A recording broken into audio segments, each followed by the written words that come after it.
Frères et sœurs, bonjour. J'espère que vous allez très bien. Dans Matthieu chapitre 24, du verset 4 au verset 5, Jésus a dit, prenez garde, attention, que personne ne vous séduise. Car beaucoup viendront sous mon nom et ils vous diront, je suis le Christ. Ils séduiront beaucoup de gens. Et je peux vous dire, bien-aimés, que nous vivons cela aujourd'hui. C'est un signe des temps de la fin. Donc, notre Jésus ivoirien, Monsieur Nguessan Kwame, n'est pas le seul. Ils sont nombreux aujourd'hui. Certains sont morts, d'autres vivent. Les faux Christ des temps de la fin. Jésus a dit, séduiront des gens, ils séduiront. Il y a des gens qui croient vraiment que c'est le vrai Jésus. Mais c'est un signe des temps de la fin, bien-aimé. Toi qui lis la Bible, je t'exhorte à bien méditer Matthieu chapitre 24, parce que là-dedans, Jésus parle des signes des temps de la fin.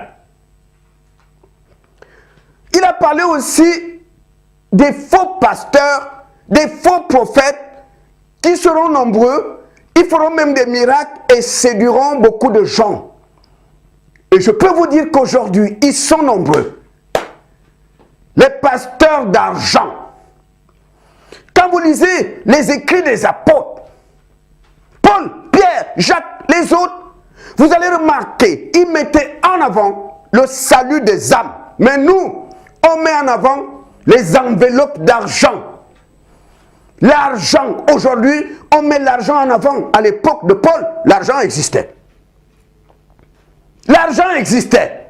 On n'a jamais vu Paul dire à quelqu'un, tu donnes un sacrifice et je prie pour toi. Madame, pour ta délivrance, tu dois bâtir l'autel. Non. Aujourd'hui, c'est un autre évangile dans l'église. L'évangile du sel.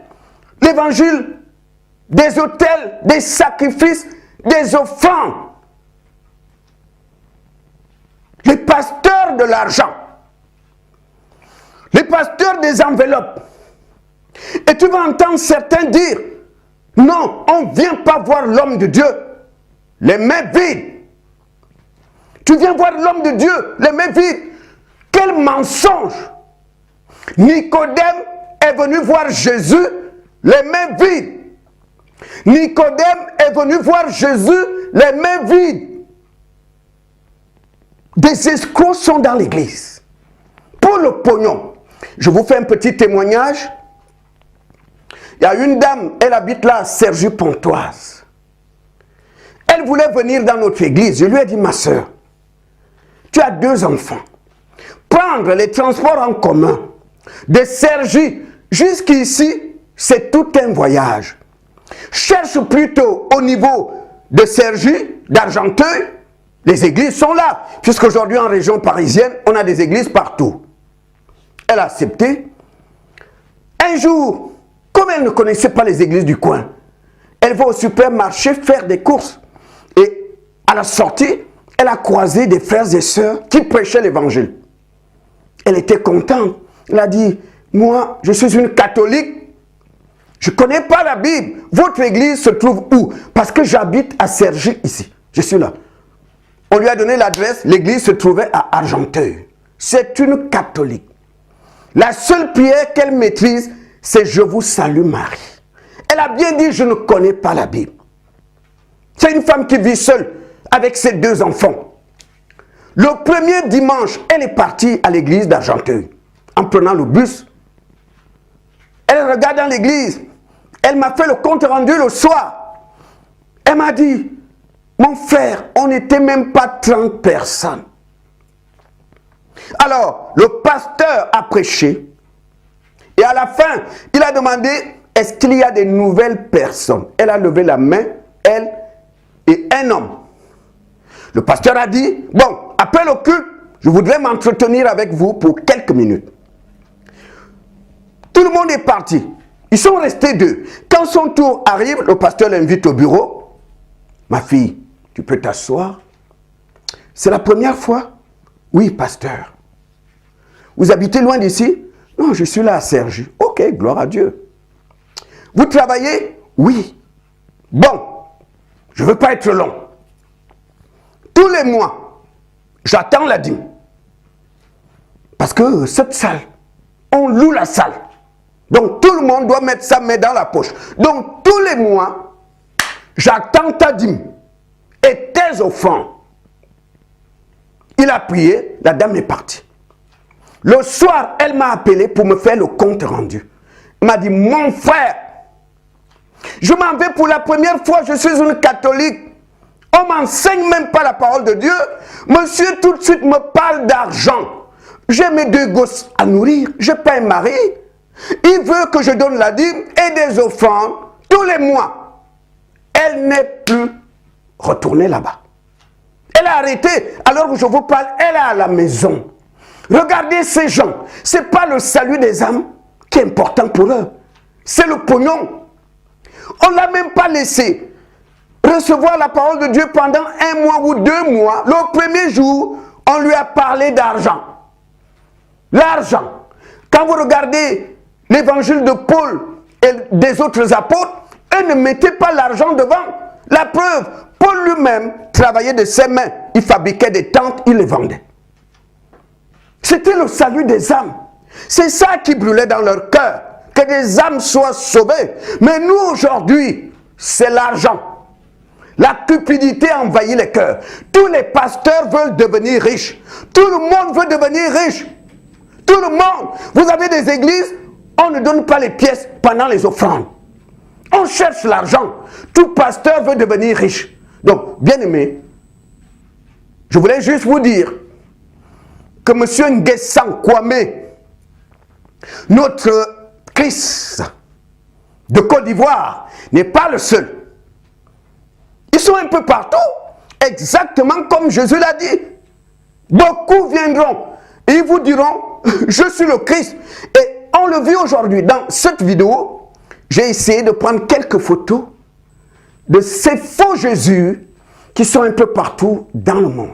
Et vous allez remarquer sur les photos de ces faux Christ, j'ai expressément écrit Jésus avec un petit J parce que ce n'est pas le vrai Jésus. Le vrai Jésus, je l'écris en majuscule. Mais là, c'est des faux Christ, des faux Jésus, c'est en minuscule. Donc, bien aimé, sans plus tarder, je vous laisse regarder la vidéo. Alors, frères et sœurs, ils sont nombreux. Des gens qui se sont levés un beau matin et ont dit qu'ils sont le Christ. Alors, ici, dans cette vidéo, j'ai essayé de prendre quelques noms. Certains vivent encore, d'autres sont morts. Même ceux qui sont morts, leurs disciples continuent à propager leur message. Alors, je vais commencer par un monsieur. Il dit qu'il est le Christ incarné. Que Dieu son Père l'a de nouveau envoyé sur terre pour un message important. Cet homme s'appelle Moïse Longwan. C'est un Sud-Africain. Il dit qu'il détient aujourd'hui un message secret et qu'il doit livrer au monde entier. Et que celui qui ne croit pas à ce message ne peut pas aller au paradis. Il est en Afrique du Sud, ce monsieur. Et beaucoup croient qu'il est vraiment le Messie. Il y a des gens qui croient qu'il est vraiment Jésus incarné. Il y a des gens qui croient qu'il est la vérité, qu'il est la lumière. Et que Dieu l'a de nouveau envoyé sur terre pour mettre de l'ordre dans les nations. Alors, je vous montre les photos de ce monsieur. Vous le voyez ici, il est dehors, entouré de quelques personnes. Ses disciples, bien sûr. Et sur cette photo, c'est le jour de son mariage, monsieur Longwan. Et là, vous le voyez, lunettes, casquette jaune, le Jésus d'Afrique du Sud, bien aimé. Nous sommes vraiment dans les temps de la fin.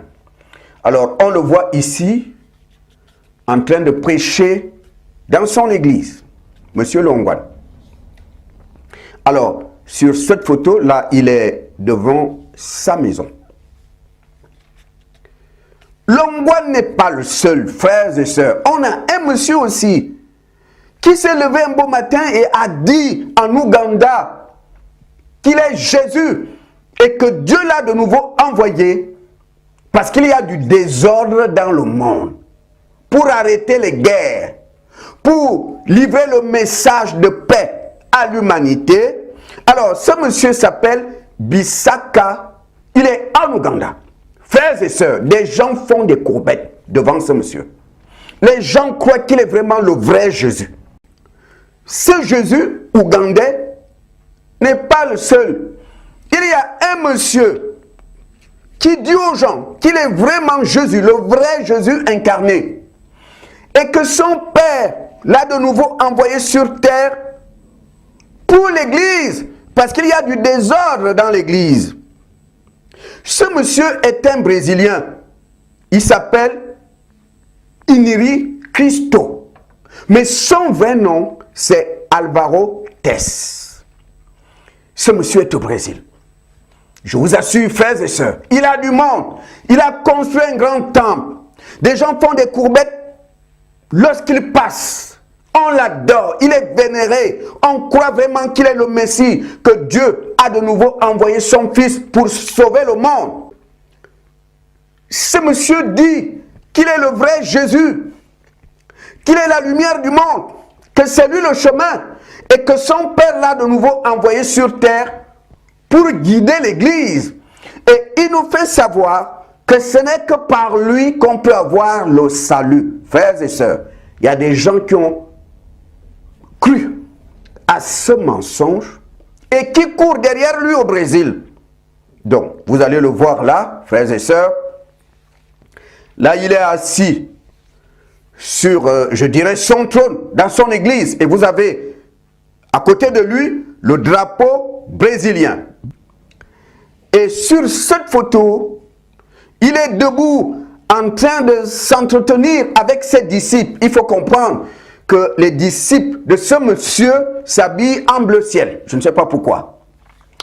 Alors, sur la troisième photo, lorsqu'il va prêcher dans son église, je dirais dans son temple, il y a toujours deux femmes qui viennent tirer les rideaux, comme un spectacle.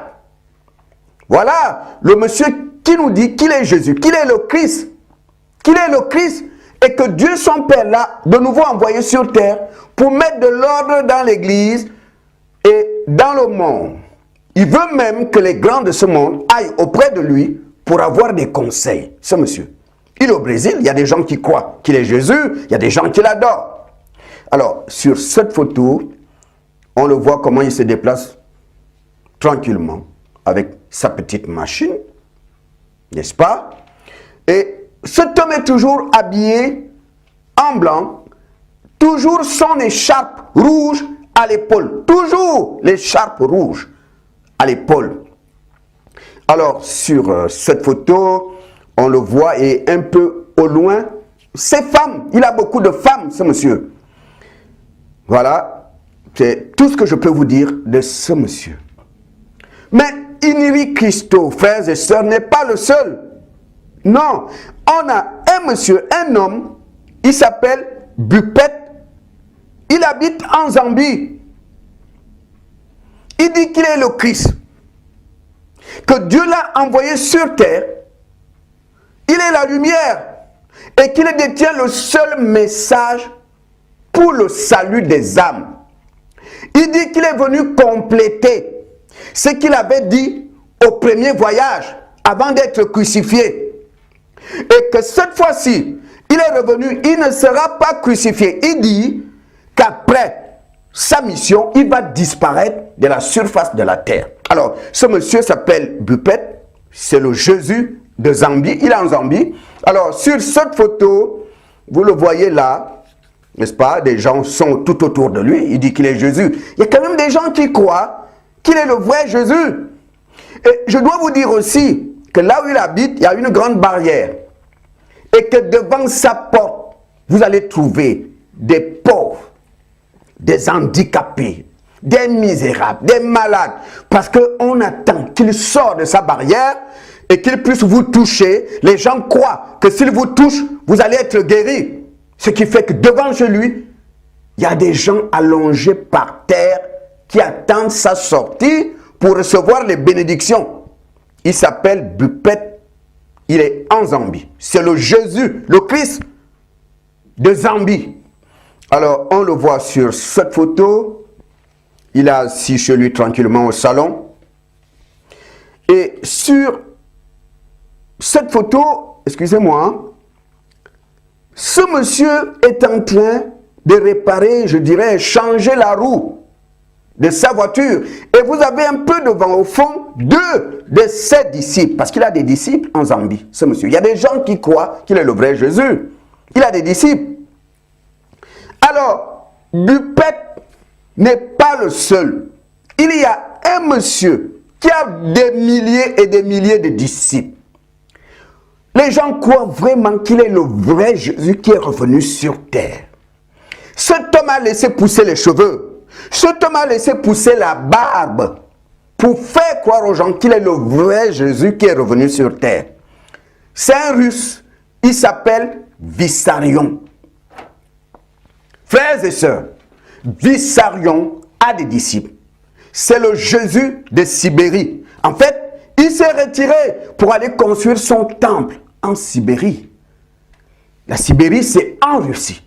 Et c'est la zone où il fait énormément froid. Il y a beaucoup de neige. Il est allé construire son temple là-bas.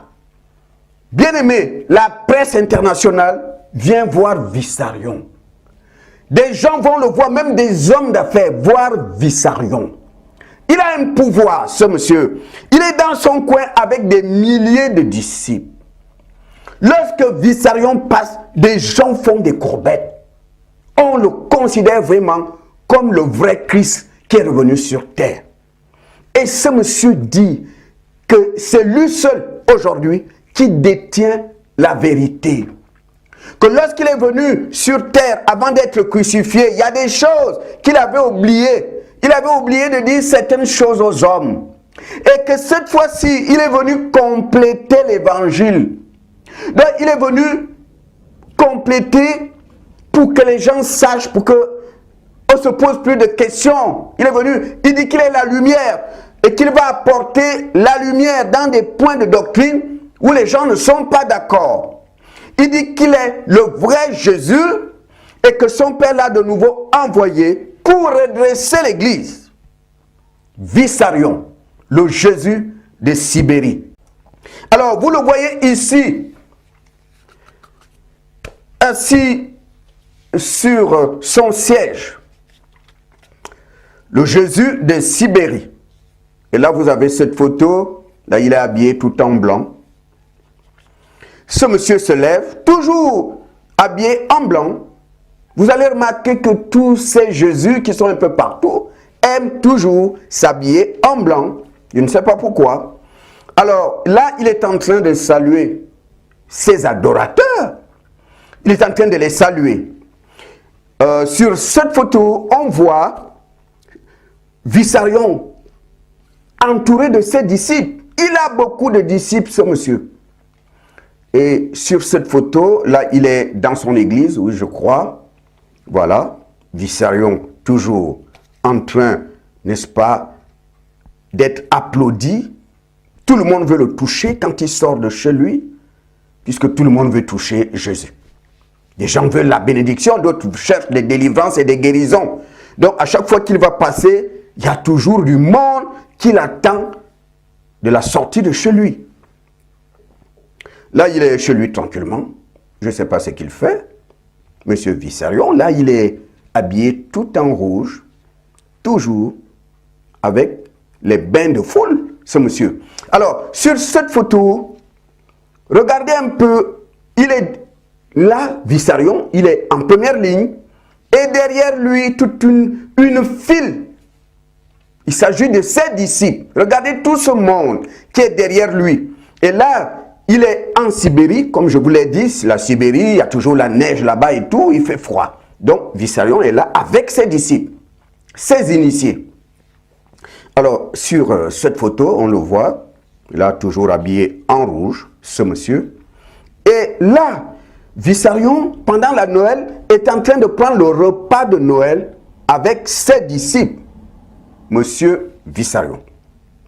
Mais, je dois vous dire une chose, vous allez comprendre pourquoi la police russe l'a arrêté. Vissarion, comme je vous l'ai dit, il a beaucoup d'adorateurs. Et parmi ces personnes, il y a des jolies femmes. Que fait Vissarion? Il appelait des jolies femmes. Il te dit, écoute, ma fille, je suis le Messie, je suis le Christ. J'ai des envies. J'ai des envies, oui, j'ai des envies, j'ai la chair comme tout le monde. Si tu acceptes de coucher avec moi, d'accord? Regarde. Regarde ce livre. Regarde les noms que j'ai déjà mis dedans. C'est moi. Le livre que tu vois, c'est le livre de vie. C'est moi qui écris les noms des gens qui iront au paradis. Donc si tu acceptes ma demande, ma fille, j'écris ton nom tout de suite. Il paraît, frères et sœurs, que Vissarion a un gros cahier. Donc c'est lui qui choisit qui doit aller au paradis ou pas. Donc il écrit ton nom dedans. Et il disait aux femmes, regarde ce livre. Ça c'est le livre de vie. Je suis le Messie. C'est moi qui écris le nom. C'est moi qui décide qui va au ciel ou pas. Donc si tu acceptes de coucher avec moi, j'écris ton nom tout de suite. Frères et sœurs, des centaines de jeunes femmes se sont jetées dans les bras de Vissarion. Tout le monde veut aller au paradis. Et quand on dit à une jeune femme qu'il suffit d'un simple rapport sexuel, on met ton nom dans le livre de vie. Mais les filles se jetaient dans ses bras. En même temps, ce monsieur, vous allez comprendre, c'est l'une des raisons. La police l'a arrêté. Le deuxième mensonge, il disait aux hommes, écoutez, tu veux le salut? J'ai souffert à la croix. Je suis revenu une deuxième fois. Mon père m'a envoyé pour redresser certaines choses. C'est moi qui décide. Je suis le Messie. C'est moi, Jésus. Tu donnes une somme d'argent parce que j'ai des travaux à faire ici au temple. Tu donnes un montant, j'écris ton nom dans le livre de vie. Frères et sœurs, des hommes ont donné leur argent. Des hommes ont donné leur argent à Vissarion. Beaucoup de personnes croient qu'il est le vrai Jésus. Des gens ont vidé leurs poches et cet homme vivait dans le luxe.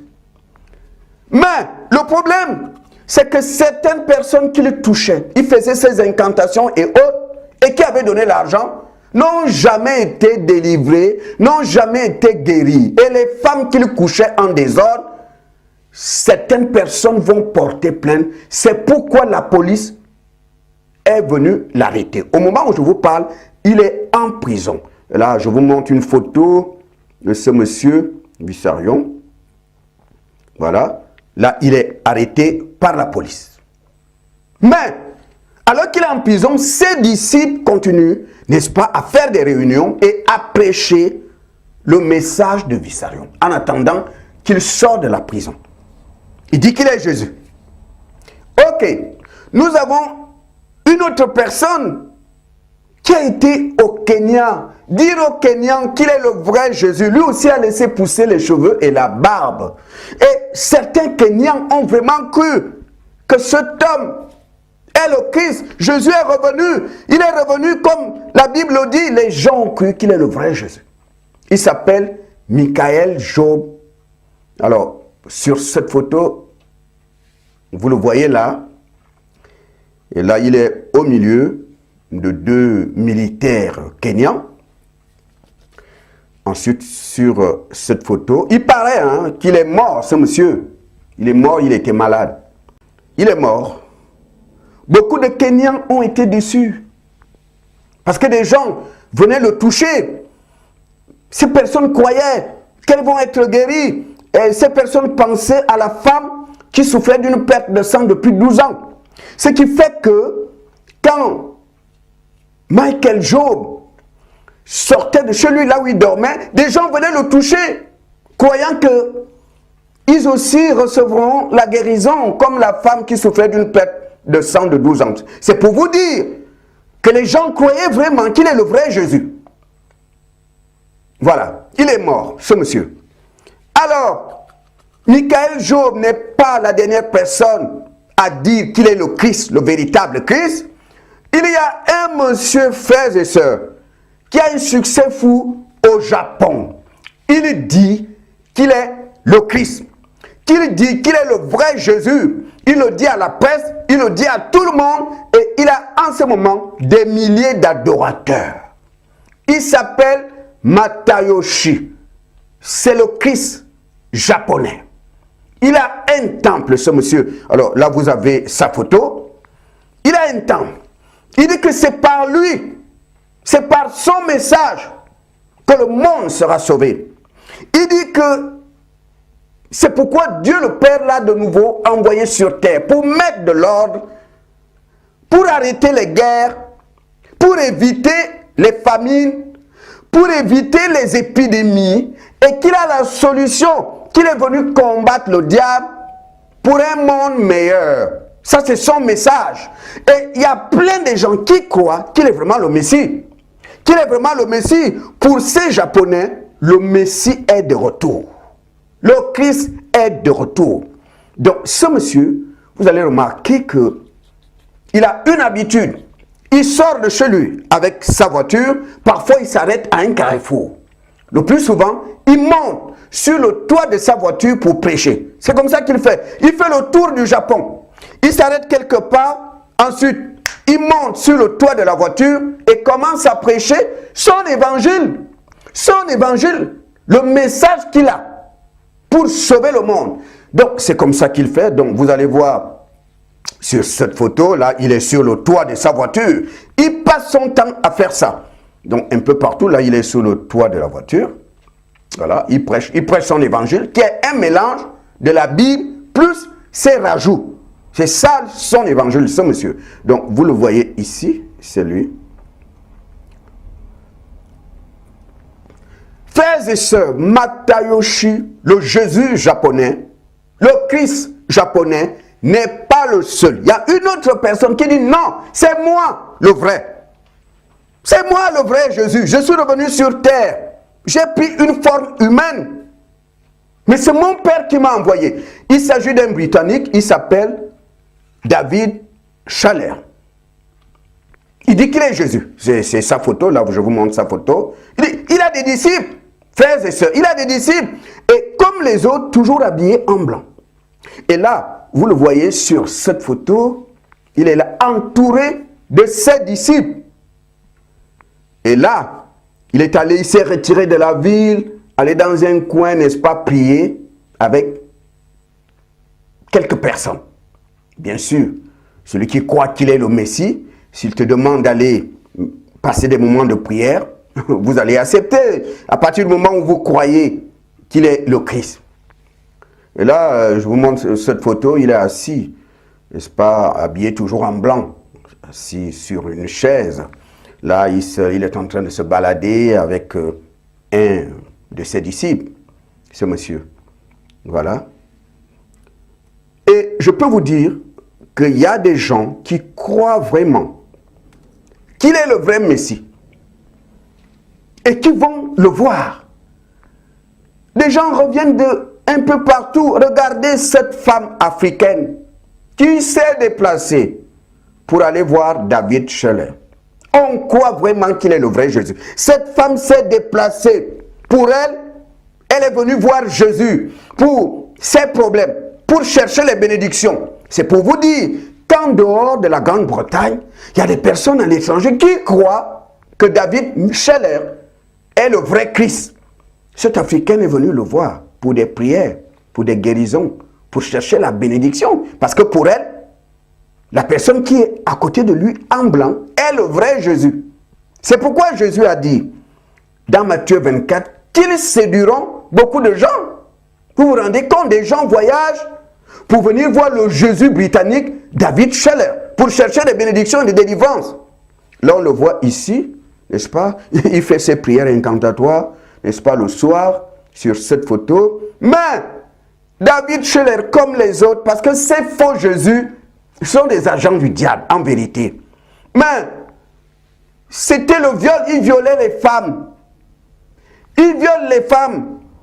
Il demandait des offrandes. Mais certaines personnes ont porté plainte. Sur cette photo, la police est venue l'arrêter. Donc, vous le voyez là en blanc, n'est-ce pas, à genoux, par terre. Là, c'est le jour de son arrestation. Il a été arrêté. Voilà. Mais David Scheller n'est pas le seul. On a une personne en Australie, il dit qu'il est le vrai Jésus, qu'il est le Christ. Que c'est lui le Christ incarné, c'est lui le Christ, que son Père l'a envoyé. D'abord pour changer l'Australie. Il invite les gouvernements de ce monde, n'est-ce pas, à venir le consulter pour un monde meilleur. Il dit que Dieu son Père l'a de nouveau envoyé parce que depuis qu'il est retourné au ciel, quand Dieu son Père regarde le monde, c'est les guerres, c'est les crimes, des viols, tout ce qui est mauvais. C'est pourquoi, voyant que le sang coule sur terre, Dieu envoie le Christ, le Jésus australien, pour venir arrêter l'hémorragie. Cet homme est marié, là sur la photo, vous avez sa femme à côté. Des gens vont le voir, mais ce qui le trahit, c'est son t-shirt là, où il y a la marque, vraiment, où il y a la tête de mort, n'est-ce pas, la tête de chèvre, qui est le symbole de Lucifer. Et là, c'est quelqu'un, sûrement un chrétien, qui a mis le vrai dessin à côté par rapport à l'image qui est sur son t-shirt. Alors, frères et sœurs, c'est sans commentaire. Ils sont nombreux aujourd'hui. Des faux Christ, des faux Jésus. Et ce qui fait mal, c'est qu'ils séduiront beaucoup de gens. Et ils ont des disciples. Ils disent qu'ils sont le Christ. C'est un signe des temps de la fin. Ça ne doit pas te choquer. Ça ne doit pas t'étonner. C'est normal que ça arrive. Parce que tout ce que Jésus dit s'accomplit toujours. Il a dit dans les temps de la fin, vous verrez beaucoup de faux prophètes. Ils sont nombreux aujourd'hui. Et il y a des dégâts dans l'église. Des dégâts. Ils couchent avec les femmes, célibataires comme femmes mariées. Ils ont un autre évangile qui n'a rien à voir avec l'évangile de Jésus. Vous allez remarquer que les apôtres sont restés dans l'évangile de Jésus. Lisez les apôtres. Il n'y a pas de bâtir d'abord l'autel. Il n'y a pas ça. Il n'y a pas de donne d'abord une offrande. Il n'y a pas ça dans leur évangile. Nous aujourd'hui, on prêche un autre évangile. Nous, on est dans l'évangile de l'argent. L'évangile des enveloppes. Tout le monde veut l'argent. Tout le monde veut se remplir les poches. Le pasteur est là dans l'église pour ruiner les brebis, pour vider, dépouiller les fidèles. C'est notre évangile qui n'a rien à voir avec l'évangile que Paul prêchait. Eux ne parlaient pas d'autel parce qu'ils ne mettaient pas l'argent en avant. Eux ne disaient pas tu donnes d'abord une offrande. Hein?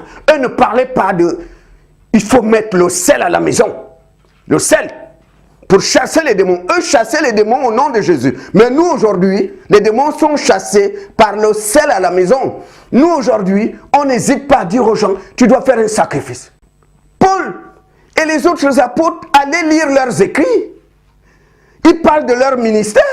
Ils n'ont jamais dit à quelqu'un, donne d'abord l'argent.